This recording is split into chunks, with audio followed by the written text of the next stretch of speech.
Hey guys, this is Dave. Welcome back to Just the Watch, and today I'm doing another Unboxing Plus. This time we're taking a look at the 43mm Zelos Horizons.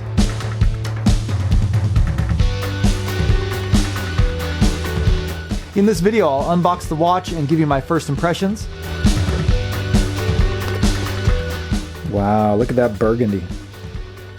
Okay, that texture on the dial looks way cooler in person than in the pictures. I'll size it up and see how it wears on my 7.5-inch wrist.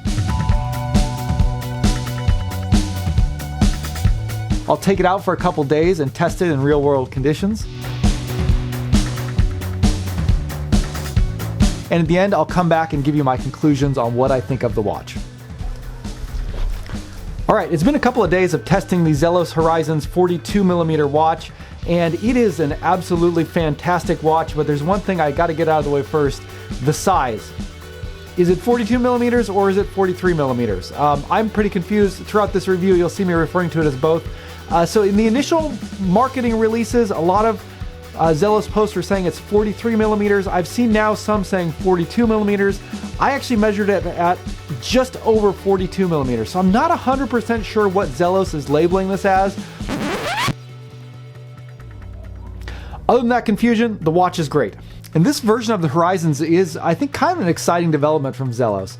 One of the most annoying things that people have with watches is when they find a watch that they absolutely love, but it doesn't fit their wrist. And one of the most common comments I see on all of my reviews is people saying, "Oh, I absolutely love that watch, but I wish it was in a larger size," or "I absolutely love that watch, but I wish it was in a smaller size," or "Why don't watch companies offer the same watch in multiple sizes so they can fit everybody's wrists?" Well, micro brands like Zelos are actually listening, and Zelos now is doing this on a number of their more popular models where they're coming out with different sizes of the same watch. So the Zelos Horizons was a model that originally launched at 39mm, so a little bit on the smaller side. They listened to a lot of people saying, "Gee, I wish you guys had a larger version of that," and that's what this is. They've come out now with a 43mm version, and there are a few other changes. This one, the price has been dropped significantly, so it's about to launch on their site at, I think, $359 is the launch price. And this is kind of a small batch. They're sort of trying the water, so I feel like this one's probably going to sell out pretty quick. And this one, in order to get the price down to that level, they did go with the Seiko NH35 movement this time, whereas on the previous Horizons release, they either had an automatic GMT movement or a Miyota 9015. Other than that one downgrade, the rest of the specs seem pretty solid, so I'm curious to get this thing open, see how it wears the larger size, and how it stacks up to, I guess, its older, smaller brother. Anyways, let's unbox it and take a look.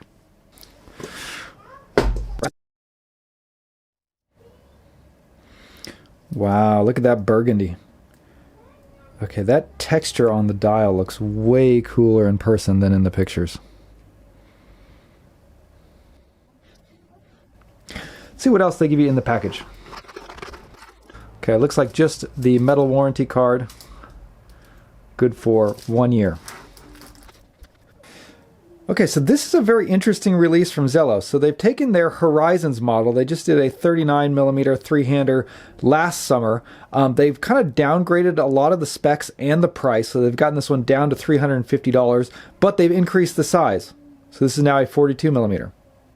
They've thrown a Seiko NH35 inside, but they're still giving you a ceramic bezel, sapphire crystal, and we'll see what else we got here. Let's go ahead and get this packaging off, though.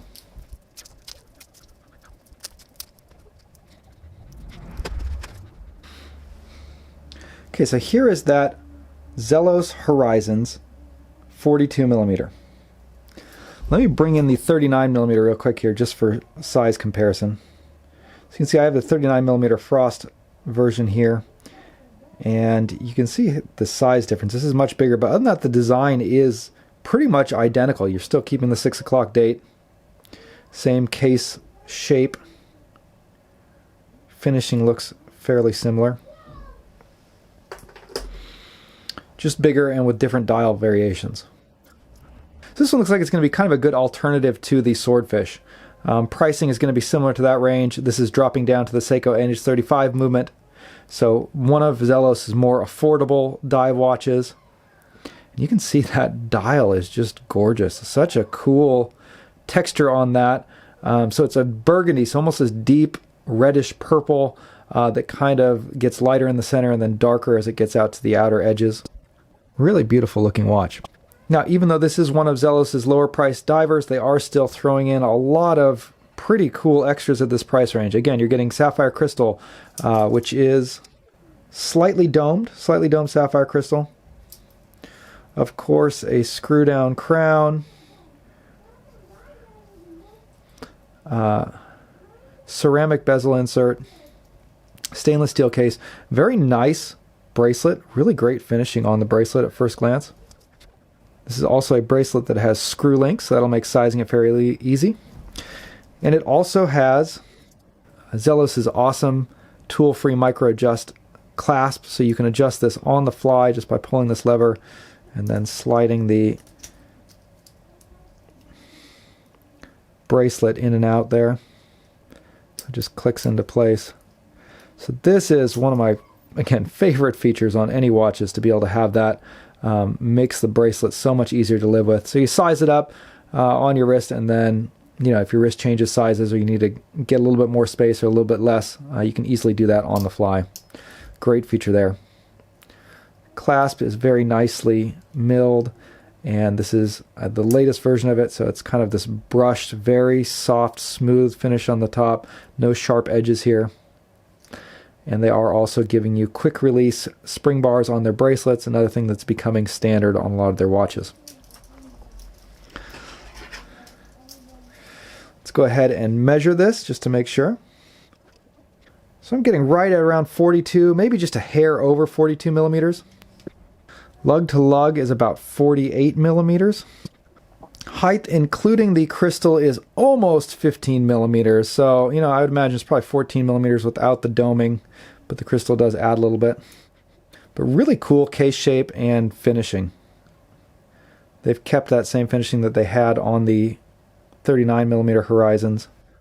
Really kind of sleek, futuristic kind of case shape to it.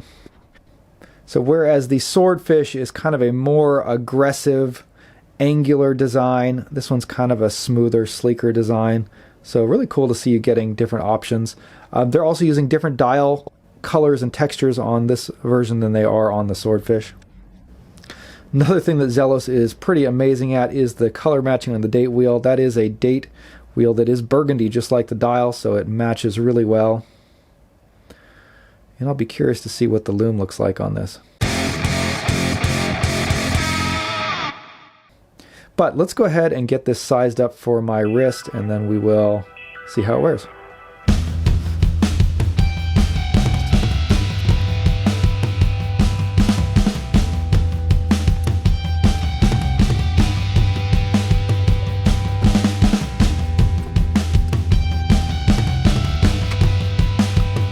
Okay, so there it is on my 7.5-inch wrist, all sized up.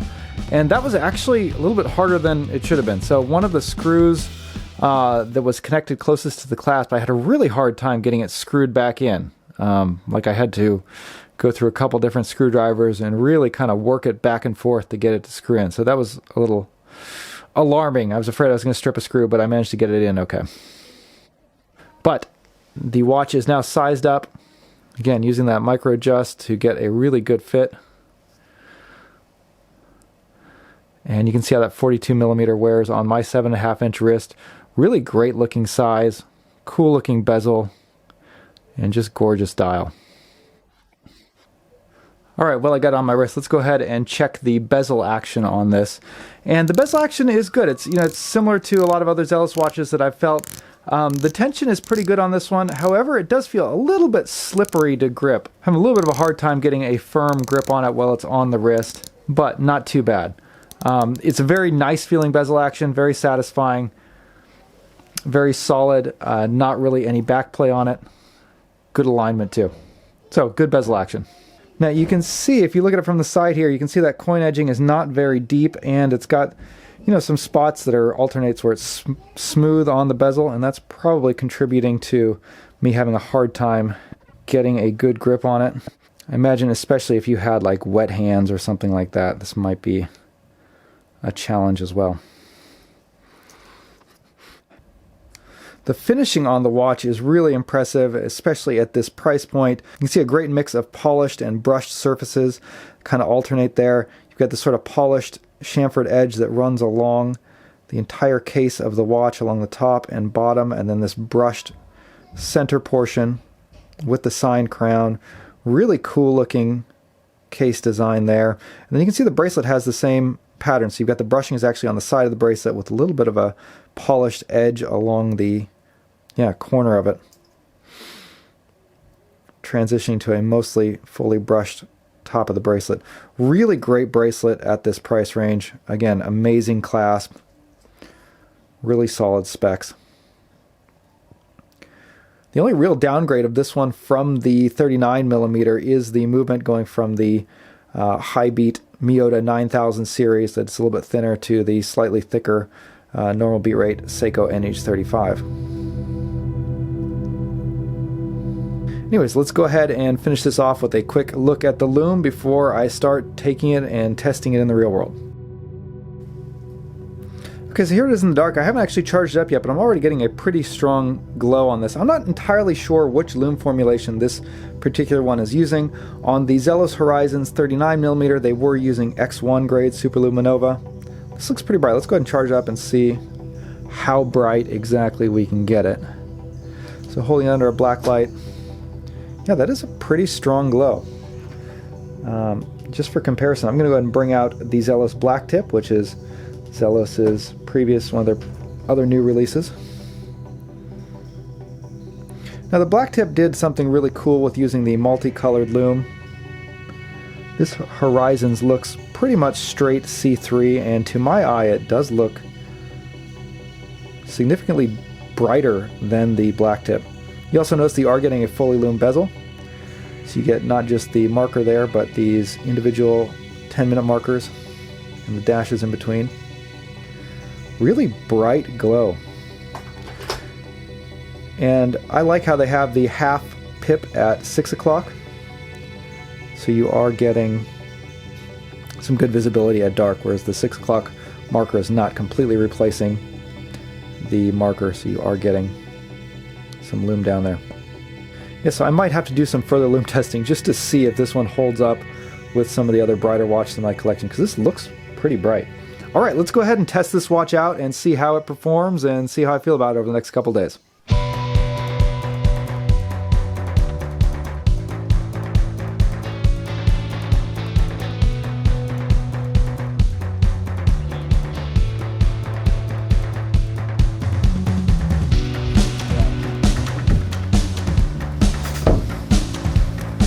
Okay, so I've had the Horizons 43mm on my wrist for a couple days now, and a couple of things I've noticed about it.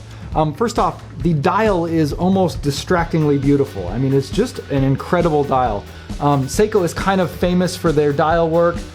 In some ways, I think Zelos is, the kind of the micro brand version of that. This sort of reminds me of a cocktail time dial with that sort of radial burst pattern. Except this time, instead of it being a cocktail, it's like someone drank a couple of Red Bulls when they were making this one. It's very aggressive. I don't know, it kind of looks like splintered glass or something like that to me. Really cool look for a diver. The other thing is this color. This is the burgundy version, and it's kind of a deep dark purple that's, it's brighter in the center, it gets darker towards the outside. Really cool look, especially depending on the lighting situations. It looks different indoors versus in sunlight or cloudy light. And I think this one, the burgundy is probably going to sell out pretty quick. The last few times Zelos has done a red dial watch, they've gone incredibly quickly. I think there's only like 100 of each one made. Oh wait, so the one that I have is numbered 78 out of 120. So apparently there's 120 of these red dial ones. The other thing that I noticed is that this is a large watch. 43mm is a big watch. It is a heavy watch. You can definitely feel it on the wrist. But the case design's great. It wears pretty comfortably on my 7.5-inch wrist. I can handle that. And, you can't really complain about it, because if you don't like a big, large watch, they make a 39mm version of this. So that's the whole point of this, is to offer the same watch in multiple sizes. So that's kind of cool that they're doing that. But do note, this is a big watch. One other thing I forgot to mention, I am planning on giving this watch away. I can't do it now because of the still the same postal shipping problem that I've had for a while, so this is going into that giveaway that I'll be doing when the post office opens up and I can ship internationally again. I have a ton of stuff to give away, so this will be a part of that. If you're not subscribed and you're interested in getting your hands on this watch or a chance to win it, subscribe, so when I do that giveaway, I'll have that and a whole ton of other prizes available. Anyways, let's get back to testing this thing.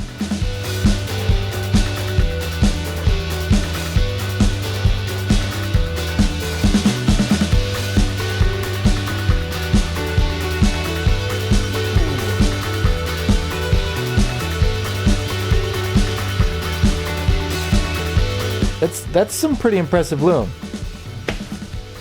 So the original Zelos Horizons 39mm version, that one, the three-hander, launched at a price of around $450. This 43mm version is coming in at around $359, I think is going to be the launch price. So with that price decrease, they also lowered the movement from a high-beat Miyota 9015 down to a Seiko NH35. Cool cost-saving measure. I think for a larger size watch like this, kind of makes sense. I had sort of assumed that at that price increase, they also decreased the lume because the 39mm Horizons had C3 X1 grade superluminova.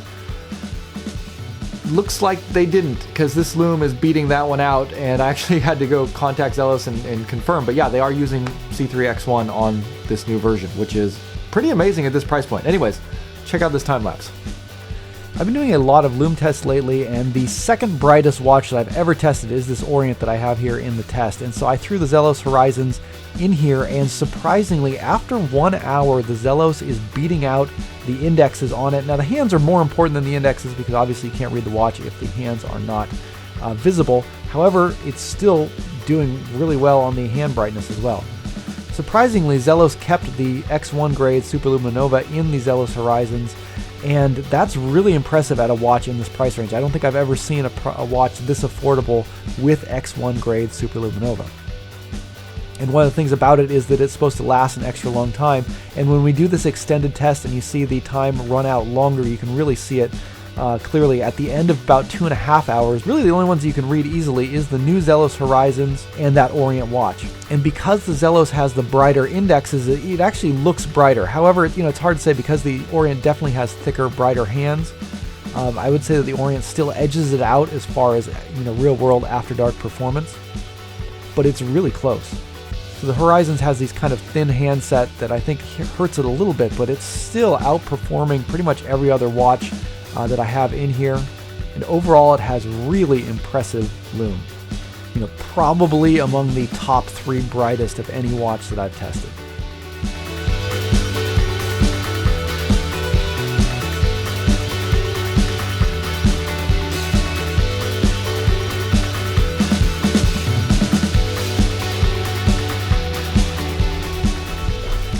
All right, it's been a couple of days of testing the Zelos Horizons 42mm watch. I think at this point Zelos is really pretty much dialed in everything. They're always looking to incrementally improve, and the last I've seen, they're now working on improving their packaging to upgrade from the watch roll to other things, and they've got that in the works.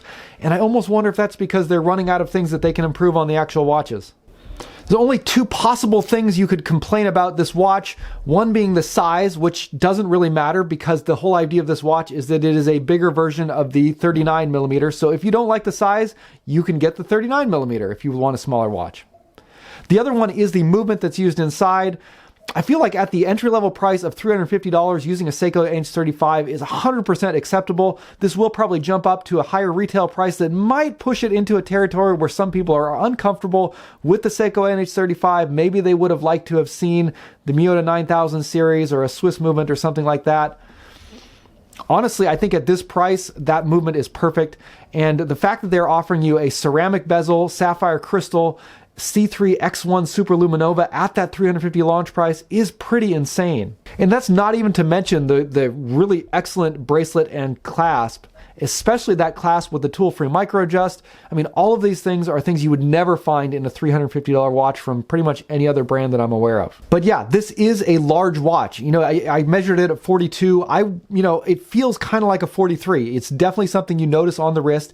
And one thing I didn't mention earlier in the specs, it does have male end links. So it's about 54 millimeters if you include those male end links. It does extend pretty far. So again, this is for a larger watch for people who want a larger watch, because if you don't want a larger watch, they offer the same watch in a smaller version. Dial is absolutely fantastic. Lume is outstanding. The finishing is impeccable. And while I haven't had a chance to deal with Zelos' customer service, they're pretty much renowned for being some of the best in the business. I mean, really, it seems the only thing you can complain about is that this watch is probably going to be hard to get your hands on because it'll sell out pretty fast. In that regards, this is a fairly small batch they're doing, only 120 versions of each colorway that I'm aware of. So yeah, if you want it, you're probably going to have to get on late at night and get ready to buy it fast. Or there's a second way, subscribe to the channel and get ready for the giveaway that I'll eventually be doing, because this watch will be a part of it, so you will have a chance to get this watch for free. If you guys have been watching the channel for a while now, you know that I am saving up a lot of things to give away. I can't do it right now because the Japanese Postal Service is not shipping packages internationally and it's too expensive to ship it with an express service. So, if you're interested in this watch or other watches that are going to be part of the giveaway, or straps, or all of these other things, please subscribe to the channel, hit the notification bell so that when I do the giveaway, you'll be notified of it and you get a chance to enter and win this watch potentially. Anyways, that's going to wrap it up for today. Thanks for watching, and we'll see you later. Bye.